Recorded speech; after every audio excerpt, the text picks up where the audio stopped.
오늘은 MES라는 도메인을 주제로 해서 소프트웨어 개발자를 위한 MS 이해라는 주제로 한번 영상을 진행을 해 보도록 하겠습니다. 자, MES가 뭐냐면은 한국말로 하면은 제조 실행 시스템이라고 합니다. 요즘 이제 정부 차원에서 진행하고 있는 스마트 팩토리하고 가장 관련이 깊은 도메인이고요.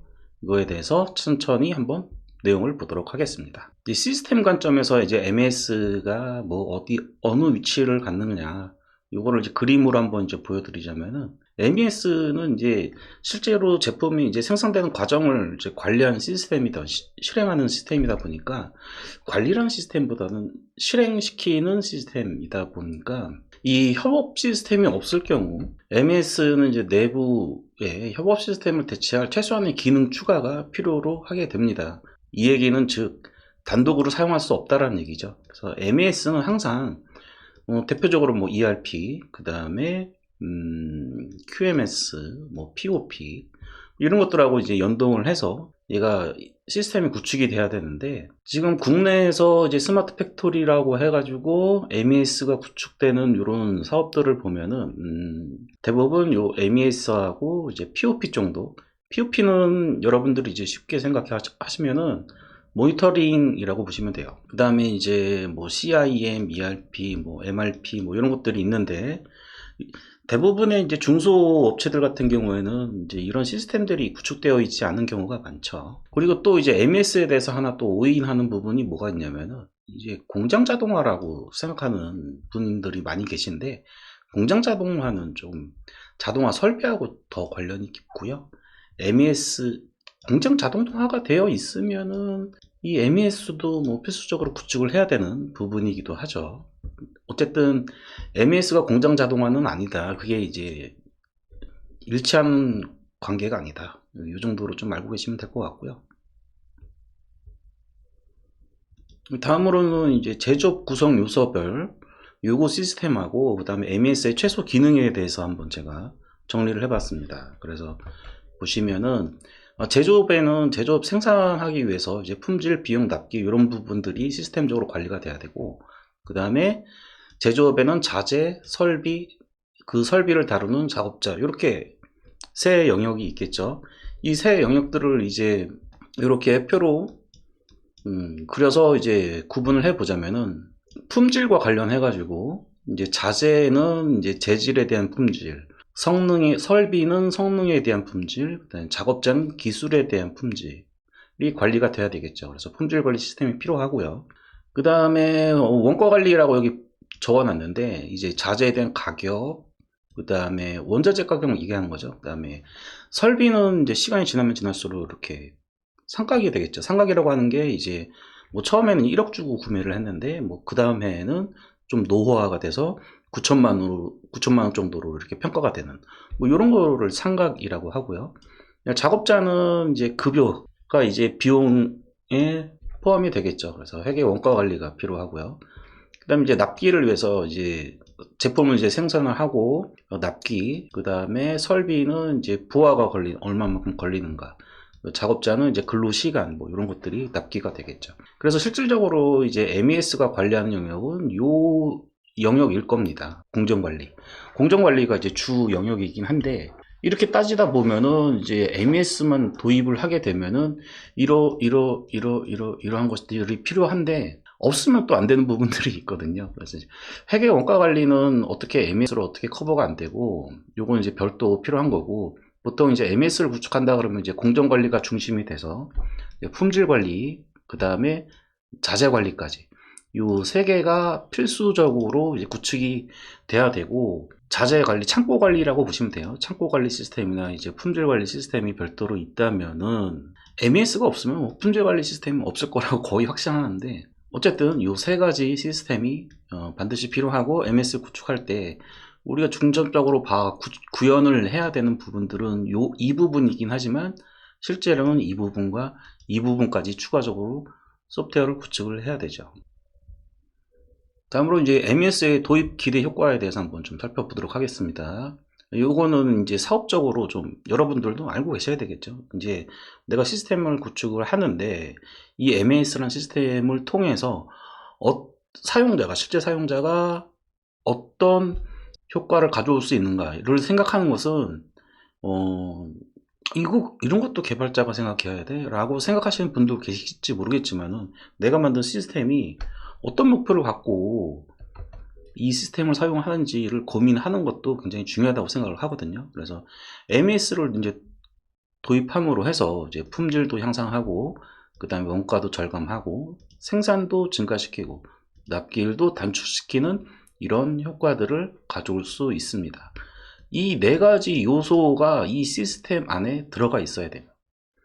자, 그래서 이제 이거에 대해서 이제 조금 더 살펴보자면, MES 이제 정량적 목표와 그 다음에 정성적 목표가 있는데, 정량적 목표라고 하는 것은 어떤 수치로 표현할 수 있는 목표, 그 다음에 정성적 목표라고 하는 것은 수치로 표현할 수 없지만 어떤, 뭐 예를 들어서 어떤 뭔가 내가 이제 구매를 했으면은 그 구매에 대한 기대치, 이런 거죠. 뭐 그런 말 있잖아요. 가심비, 가성비 뭐 이런 거 있잖아요. 네, 그런 겁니다. 자, 그래서 이제 MES의 정량적 목표로 예시를 제가 두 가지를 이렇게 들고 왔는데, 첫 번째는 이제 기업에서 경영하시는 분들이 이제 KPI라는 거를 설정을 하죠. 이제 뭐 생산 목표는 뭐고, 품질 목표는 뭐고, 원가 목표는 뭐고, 납기 목표는 뭐고. 그래서 MES를 이제 도입을 하게 되면은 이 생산 쪽에서는 일단 제조 리드 타임 정도, 네. 그 다음에 이제 시간당 생산량, 뭐 이런 것들을 좀 향상시킬 수 있겠죠. 그 다음에 이제 품질 쪽으로 가게 되면은 이제 불량률 감소, 이 정도. 그 다음에 원가 쪽으로 가게 되면은 재고나 재고 비용 절감. 왜냐면은 이제 MES를 도입을 해서 자재를 빠르게 생산하고 빨리 내보내면 이 생산 비용도 줄고, 그 다음에 보관 비용도 줄겠죠. 이런 것들을 이제 도움을 줄 수 있는 게 MES라고 하는 것이고요. 그 다음에 뭐 납기 단축 뭐 이런 게 이제 부가적으로 오게 되죠. 다음으로 이제 두 번째 예제를 좀 보면은 뭐 이런 식으로 그냥 항목들을 이렇게 쭉 적어서 얼마만큼 단축이 될 것이다 이렇게 예상을 할 수 있겠죠. 이런 지표들, 네, 이런 지표들을 일단 이제 MES를 이제 구축을 하고, 구축 전과 구축 후에 이런 항목들이 어떻게 감소했는지 증가했는지 이런 것들을 체크해 볼 수 있을 것입니다. 다음으로 이제 정성적 목표에 대해서 예시를 한번 이제 들어봤는데요.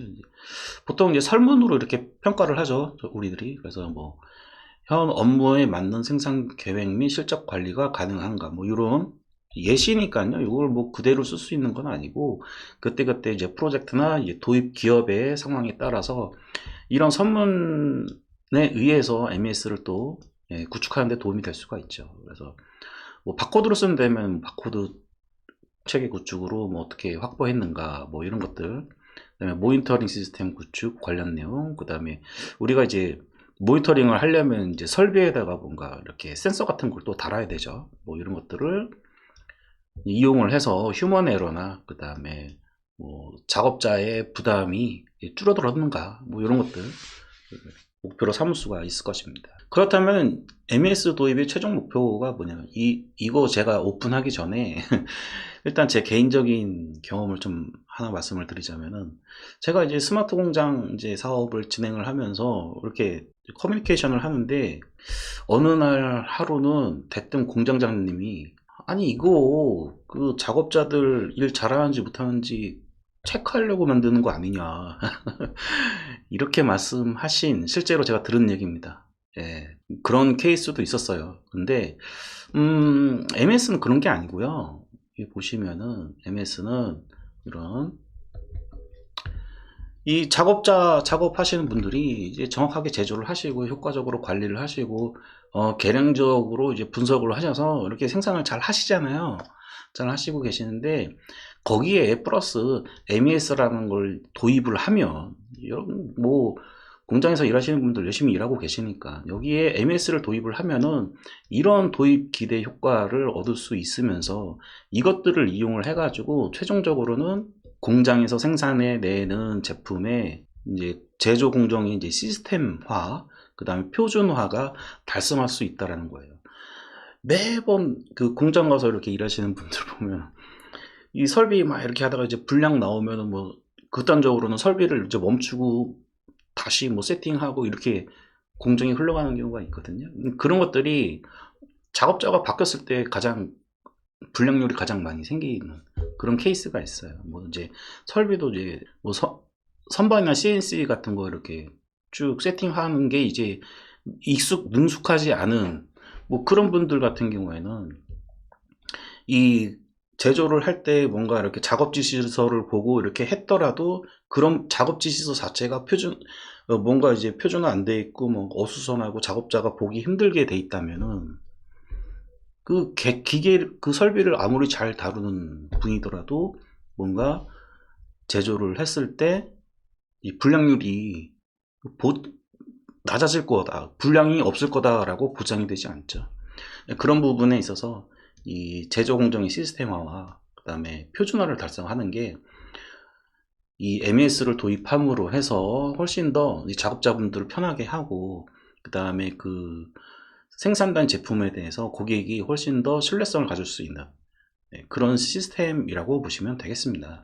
자, 이제부터는 이제 실제로 그 소프트웨어 개발자들이 MES라는 시스템을 이제 개발할 때 고려해야 될 내용들에 대해서 조금 더 얘기를 해볼게요. MS를 개발할 때 고려할 기본 과제. 저는 이제 대표적으로 4개만 딱 끄집어 봤습니다. 그래서 우리가 이 MS 시스템을 이렇게 개발을 할 때 이 가장 중요한 건 추적성이에요. 추적성. 원자재가 이제 입고가 됐어요. 그럼 원자재가 지금 현재 상태가 어디 있냐, 창고에 있다, 이런 게 표시가 돼야 되고, 두 번째로 이제 자재가 이제 투입이 되잖아요. 투입이 되면 어느 설비에서 어떤 공정으로 실행이 되고 있는가, 요 부분, 그런 포인트가 있죠. 이 포인트를 뭐라 그러냐면, 포인트를 모니터링하는 걸 뭐라 그러냐면은 POP라고 해요. 포인트 오브 프로덕트. 제품이 지금 어디에 있느냐. 요게 이제 모니터링이 되는 거고, 이 공정, 창고에 있다, 설비 1에 있다, 설비 2에 있다, 요런 어떤 공정을 거쳤는지를 쭉 추적할 수 있어야 되고요, MES는. 그래서 우리가 이제 일반적으로 많이 사용하는 기법이 이제 로트죠, 로트. 처음에 자재에 대해서 이렇게 뚝 투입이 될 때 로트 번호를 부여를 해가지고, 이제 이 로트 번호만 딱 입력을 하면은 이제 어떤 공정을 몇 시에 누가 했는지 다 나오죠. 자, 그리고 이제 공정별로 이제 연동을 할 때 설비 A에서 설비 B로 이제 설비 A에서 자재가 이제 어느 정도 반제품으로 이렇게 생산이 됐겠죠. 그럼 얘가 이제 최종 제품이 되기 전에 공정 2를 통과를 해야 된다. 그러면은 여기서 완료된 게 바로 여기 2번으로 가면은 훨씬 더 좋죠. 이런 부분을 이제 컨트롤 하기 위해서 뭐 센서라든지 그 다음에 이제 모니터링에 여기서 몇 개 완료됐으니까 이거를 옮겨서 설비 B 쪽으로 옮겨, 뭐 이런 것들을 이제 컨트롤이라고 합니다. 이런 것도 생각을 해야 된다라는 거죠. 그 다음에 MES를 도입하려고 하는 가장 큰 목적 중에 하나가 이제 휴먼 에러를 좀 뭔가 입력하는 작업들 있죠. 네, 이런 것들을 좀 줄이는 게 또 목표니까 작업자가 최대한 편하게 작업할 수 있도록 버튼도 2개 만들고 하나로 다 해결할 수 있을 정도로 그렇게 개발자들이 노력을 해서 UI도 이렇게 구성을 하셔야 되고요. 그리고 이제 마지막으로 좀 간과할 수 있는 부분이 있는데, 이런 공정별로 뭐 이렇게 지냈고 뭐 추적도 되고 뭐 이렇게 됐을 때 이런 쌓여 있는 데이터들을 이제 작업자가 분석을 해서 공정을 어떻게 조금 더 효율적으로 흐르게 할 수 있는가에 대한 분석을 할 수 있는 그런 기능까지 MES에서 제공을 해주면 훨씬 더 좋은 MES가 될 거라고 생각을 합니다. 이 표준 데이터라고 하는 것이 바로 여기 위에 제가 이렇게 적어 놓은 시스템화 표준화 달성, 이 목표를 달성하기 위해서 이런 부분까지 개발자들이 좀 미리 좀 고민을 하고 있어야 된다라는 뜻이고요. 자, 그리고 이제 실제로 이제 MES 인포메이션 아키텍처라고 적어놨는데 이 메뉴 구조더라고 생각하시면 돼요. 자, 그래서 일반적으로 MES라는 시스템을 이제 구축을 하게 되면은 이제 생산 메뉴, 그 다음에 기준 정보 메뉴, 품질 메뉴, 자재, 설비, 그 다음에 모니터링은 이제 대시보드 정도가 나올 거고요. 그 다음에 이제 외주 같은 경우에는 있는 경우도 있고 없는 경우도 있고, 그 다음에 시스템 관리, 요거 MES 시스템의 이제 사용자, 그 다음에 권한 또 필요하고, 이런 메뉴는 처음 보시는 분들도 있을 거예요. 디바이스 관리. 디바이스는 이제 센서 관리죠. 이 센서가 MES 시스템으로 데이터를 쏴줘야 되니까. 그런 거고요.